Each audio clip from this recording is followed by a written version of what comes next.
What's the tea? Ito na nga ang latest. Kapag naririnig mo ang mga salitang ito, ano ang pumapasok sa isip mo?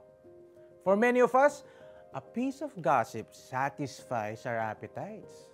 Nakaka-excite kasing makarinig ng mga tila pang-insider na information tungkol sa isang tao or organization that you will not normally hear in everyday conversations. Idagdag mo pa na kadalasan, hindi kasama ang taong pinag-uusapan sa chismisan. Dahil dito, pwedeng timplahan ng chismis, pwedeng gawing spicy or to sprinkle some lies to make it juicy. Pero ang hindi alam ng marami, ang chismis ay parang high-grade poison that can kill our own soul. The effects are deadly. Una, sinisira nito ang purpose ng ating bibig, which is to bless other people. When we spread damaging and unfounded rumors, we curse people with lies and unintentionally stain their reputation.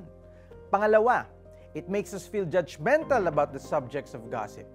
At ang worst effect ng chismis sa atin ay it affects our own relationship with God.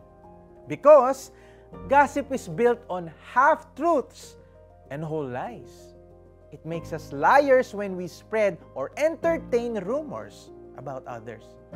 God hates lying lips. So how do we avoid spreading or listening to gossip? Pwede nating simulan ito sa pamamagitan ng pag-iwas sa mga tao o usapan na alam nating tungkol sa ibang tao. We can also actively stop conversations that are leading to gossip in a respectful manner. But the most important thing is that we ask God to change our hearts para hindi na tayo mag-crave sa chismis. God is a truth teller. He wants us to only tell the truth and listen to the truth. Dahil dyan, pray po tayo. Lord Jesus, help me to stay away from gossip. Give me a heart that loves the truth. In Jesus' name I pray, Amen. When you are with people who are gossiping, intentionally step away from the conversation. Ang lihim ay nahahayag dahil sa mga chismis. Kaya huwag kang makisama sa taong makati ang dila. Mga Kawikaan 20:19. This is Jericho Arceo saying, spread the gospel, not gossip.